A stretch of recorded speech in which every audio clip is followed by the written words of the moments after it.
The gun came first, not on stage, where the lights were bright and the audience could see everything. The gun came in a back room at the Sands Hotel, 3 floors below the Copa Room, where Dean Martin was scheduled to perform in exactly 4 hours. It was February 18th, 1964. Outside, Las Vegas was already glittering, in that way it only did after dark, neon bleeding into the desert sky, promising things it had no intention of delivering. Inside this room, the air smelled like old leather, expensive cologne, and the kind of fear that men tried to hide behind cigarette smoke. The gun sat on the table like a 5th guest nobody had invited but everyone knew was coming. A .38 Smith & Wesson revolver, black grip worn smooth from years of handling. The overhead lamp, one of those low-hanging fixtures that made everyone look like they were in a film noir, whether they wanted to be or not, caught the barrel's dull shine and turned it into something almost beautiful. Almost. Dean looked at it, then at the man who'd put it there, then back at the gun, and smiled. "You think that's funny?" Sam Giancana's voice was soft. Dangerous soft. The kind of soft that came right before someone disappeared into the Nevada desert and became a story people whispered about but never confirmed. "I think it's a gun," Dean said, reaching for his cigarette. His Zippo clicked open, clicked shut, open again. The flame caught. On a table. In a hotel I'm about to sing in. "Yeah, Momo. I think it's a little funny." Frank Sinatra, sitting to Dean's left, kicked him under the table. Hard. The kind of kick that said, "Shut up before you get us all killed." Dean didn't flinch. He took a slow drag from his cigarette and watched the smoke curl up past the lamp, lazy and unconcerned, like it had all the time in the world to decide where it wanted to go. Sam Giancana leaned back in his chair. Red leather, the kind they had in all the back rooms where the real business happened, and studied Dean like a jeweler examining a stone he wasn't sure was real or just very good glass. "You got balls, Dean, I'll give you that." "I got a show in 4 hours," Dean said. "That's what I got." Giancana's eyes narrowed. He was 55 years old and looked like he'd earned every one of those years the hard way.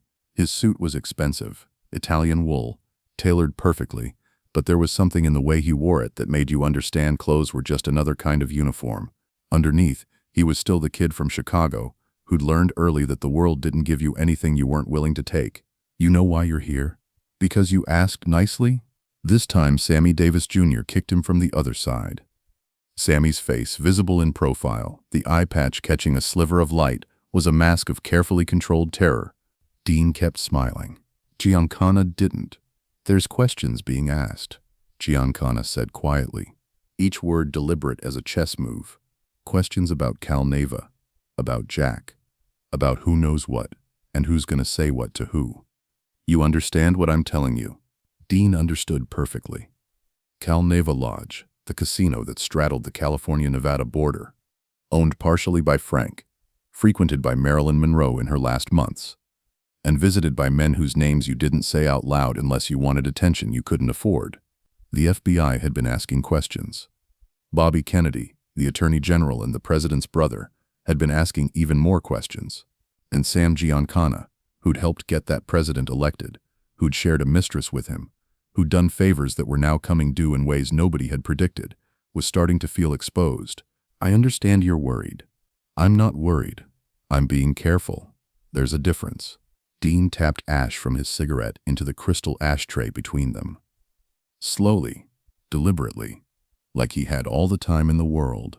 The ash landed softly, breaking apart into gray dust that looked like every burned bridge Dean had ever crossed. "What do you want, Sam?" "I want you boys to keep your mouths shut. FBI comes knocking. You don't know nothing. Bobby Kennedy starts asking questions. You were too drunk to remember. That's what I want." Frank nodded. Immediately, like a man who'd already rehearsed this conversation in his head and knew exactly which lines got you out of the room alive. Sammy nodded. Quick. Desperate. The nod of a man who understood that being the only black man in a room full of mobsters meant you had exactly zero margin for error. Joey Bishop, sitting in the corner like a man trying to become part of the furniture, nodded so hard his head almost came off. Dean took another drag from his cigarette. Let the smoke fill his lungs, held it, released it slowly through his nose. And what if I don't? The room went cold. Not literally.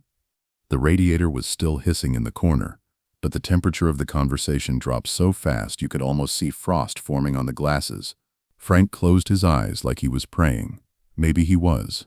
Sammy stopped breathing. Joey Bishop looked at the floor and probably started composing his own eulogy. Giancana leaned forward. The chair creaked, leather on leather. The sound of money and violence in perfect harmony. Then we got a problem, Dean. A big one. Dean looked at the gun. Really looked at it this time.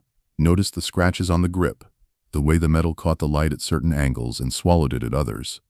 He wondered if it was loaded, wondered if it mattered, wondered if this was how it ended. Not on stage, not in the spotlight, but in a back room that smelled like old smoke and broken promises. You know what's funny about that gun, Momo? Nothing's funny about it. See, that's where you're wrong. Dean stood up. The movement was slow, controlled. He drained his bourbon, 2 fingers of Maker's Mark that had been sitting there getting warm while they talked, and set the glass down gently on the table. The sound it made, crystal on wood, was the loudest thing in the room. That gun's supposed to scare me, make me say yes, make me fall in line like a good soldier. It should, probably. Dean walked toward the door, each step deliberate. His shoes, Italian leather, polished to a mirror shine, made soft sounds on the carpet. He stopped at the door, put his hand on the knob, felt the cool metal against his palm, turned back. But here's the thing. I've been scared my whole life. Scared of being poor. Scared of being nobody.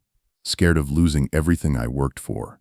Scared of ending up back in Steubenville working in my old man's barber shop, cutting hair for guys who smelled like the steel mill and looked at me like I thought I was better than them.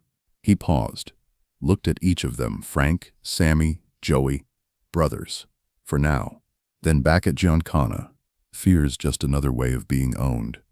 And tonight, Dean tilted his lighter open, closed it, open again. The metal was warm from his pocket. I'm not sure I'm willing to pay that price anymore. The words hung in the air like smoke from a gun that hadn't been fired yet. Dean opened the door, see you boys on stage, and walked out. Behind him, the gun stayed on the table. Frank stayed in his chair. Sammy stayed silent, and Sam Giancana sat there, staring at the door that had just closed, realizing that Dean Martin had just done something more dangerous than saying no. He'd said maybe, and in a world built on certainties, maybe was the scariest word of all. Word traveled fast in Vegas. By 7 p.m., every dealer who'd ever dealt a hand to a wise guy, every cocktail waitress who'd ever served a drink to someone who left too generous a tip with too cold a stare, every pit boss who knew the difference between casino money and other people's money, they all knew that Sam Giancana was angry, very angry. And when Sam Giancana got angry, people got hurt in ways that made the evening news look for other stories to cover. By 8 p.m., Dean's dressing room at the Sands had become Grand Central Station for people who suddenly cared very deeply about his continued existence. His manager, Herman Citron, came first. Herman was a good manager.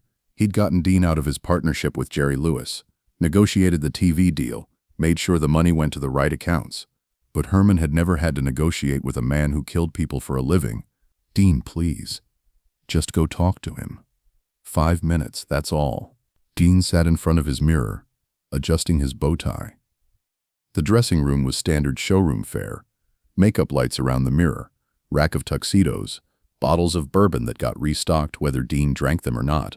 On the wall, photos of Dean with Sinatra, with Sammy, with presidents and movie stars and people who looked important in the moment, but whose names nobody would remember in 10 years. I already talked to him, Herman. That's not what I heard. Then you heard wrong. Next came Jackie Romano, Dean's assistant. Jackie was 26 years old, fresh-faced, from Brooklyn, and currently looked like he was about to throw up. Mr. Martin, the guys downstairs are saying, I don't care what they're saying. But Mr. Martin, Jackie. Dean turned around, bow tie perfect. You worry too much. It's bad for your complexion. 2 casino executives showed up next. Dean had never seen them before, which told him everything he needed to know. These were the guys who handled the problems the regular staff couldn't handle. The fixers. The diplomats of the underworld. Mr. Martin, we've been asked to convey that Mr. Giancana would still very much appreciate. Tell Mr. Giancana, I appreciate the follow-up, but I've got a show to do. They left looking at each other like men trying to figure out how to write a report that explained how they'd failed at the one job they'd been given. Dean kept humming "Ain't That a Kick in the Head?" But his hands, when he reached for his glass, weren't quite steady. At 8:30, Frank burst through the door without knocking. That's how you knew Frank was serious, when he forgot to be Frank Sinatra and just became Frank, the kid from Hoboken who'd seen enough to know when someone was about to make a fatal mistake. What the hell were you thinking? Dean didn't look up from his reflection. He was studying his face, looking for cracks in the mask he'd been wearing so long he sometimes forgot it was a mask at all. I was thinking Sam Giancana doesn't own me. He owns this hotel, Dean. He owns half the strip. He owns enough people that if you tried to count them, you'd run out of numbers before you ran out of names. He doesn't own me. Frank grabbed Dean's shoulder, spun the chair around. Up close, Frank looked older than his 48 years. The eyes had seen too much. The face had worn too many smiles for cameras while calculating survival odds in the back of his mind. Listen to me. You walk back in there right now. You apologize. You tell him you'll do whatever he wants. And maybe you get to sing again. Maybe you get to see tomorrow. Dean looked at Frank's hand on his shoulder, then at Frank's face. Let go, Pally. Dean, I said let go. Frank released him, stepped back. For a moment, something passed between them. 40 years of friendship, countless stages, shared bottles and shared women and shared secrets. The Rat Pack, the summit, the thing that had made them more than just 5 guys who could sing and tell jokes. They'd been a moment, a feeling, a dream of brotherhood that America bought tickets to watch because maybe, just maybe, it was real. You're gonna get yourself killed, Frank said quietly. Maybe. Dean turned back to the mirror. But at least I'll die as Dean Martin, not as somebody's puppet. That's not how this works. That's not how any of this works. Then maybe it's time it worked different. Frank stood there for a long moment. Dean could see him in the mirror's reflection, standing behind him, caught between loyalty and survival, between brotherhood and self-preservation. I can't protect you from this, Frank said finally. I didn't ask you to. Frank walked to the door, stopped, his hand on the knob, the same way Dean's had been in that back room 4 hours ago. When this goes bad, Dean, and it will go bad, don't come looking for me to fix it. I won't. Frank left. The door closed, and Dean sat alone in front of his mirror, looking at a man who'd just burned a bridge he'd spent 20 years building. At 8:45, Jackie came back. His face had gone from white to gray, which Dean didn't think was medically possible but apparently was. Dean. Jackie's voice was shaking. Giancana just bought out the first 3 rows. Him and 20 of his guys. They're out there right now. Front row center. Dean stood, straightened his tuxedo jacket, checked his cufflinks. Gold, simple, elegant. The kind of details that mattered when everything else was falling apart. Then I guess they paid for tickets. Dean, please. Jackie. Dean put a hand on the kid's shoulder, felt him trembling. Relax. I'm just gonna sing some songs, that's all. Just songs. They're not here for the music.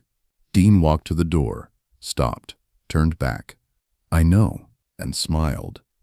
That smile, the one that had sold 1 million records, the one that made women weak and men jealous, the one that said everything's gonna be fine even when everything absolutely was not going to be fine.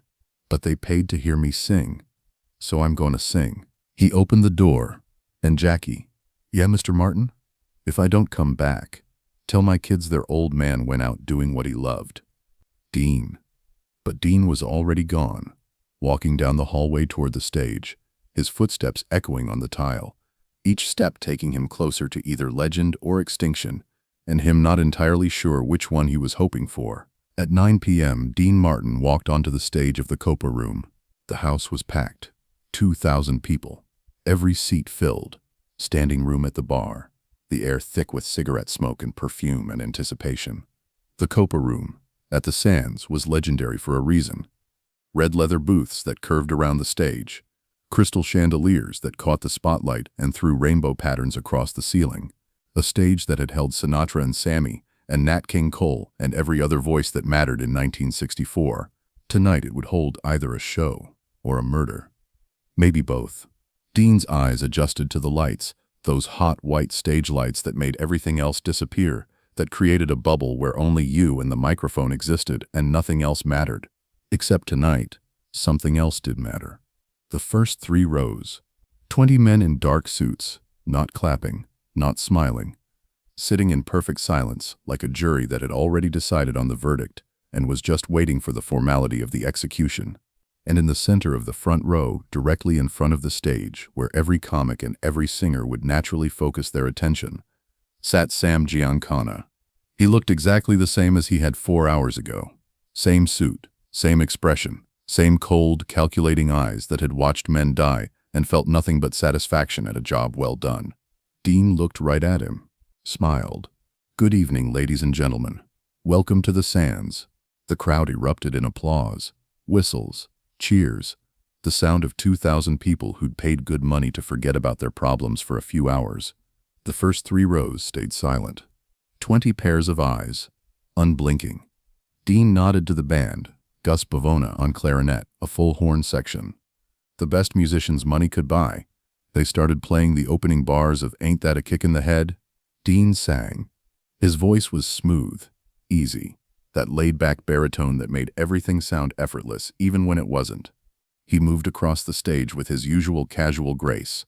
A step here, a gesture there, working the room like he'd done 10,000 times before. But his eyes kept drifting back to the front row, to Giancana, who sat perfectly still, arms crossed, face carved from stone. Dean finished the first song. The audience applauded enthusiastically, except for rows 1 through 3, which remained silent as a tomb. Thank you, Dean said into the microphone. His voice was steady. No tremor, no fear, just Dean being Dean.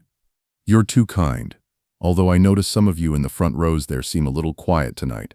Don't worry, I won't take it personally. I know it's hard to clap when your hands are busy." A few nervous laughs from the audience. They could sense something was off, but couldn't quite put their finger on what. The men in the front rows didn't react. Dean moved into his second song. Memories are made of this.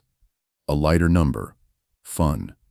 The kind of song that usually had people swaying in their seats. Tonight, nobody in the front 3 rows swayed.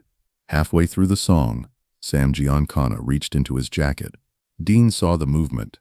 His voice caught, just for a fraction of a second, just long enough for the band to notice, for the people in the front tables to notice, for Giancana to notice that Dean had noticed. But Giancana wasn't pulling out a gun. He was pulling out a cigarette. He lit it slowly, deliberately. The flame from his lighter flickered in the dim room. He took a drag, exhaled smoke that rose like a ghost between them, never taking his eyes off Dean. And then Giancana did something that made the entire room go cold, despite the heat from the stage lights. He drew his finger slowly across his throat. The gesture was simple, unmistakable, universal. "You're dead." For the first time that night, Dean Martin thought about not making it to the final song. The end.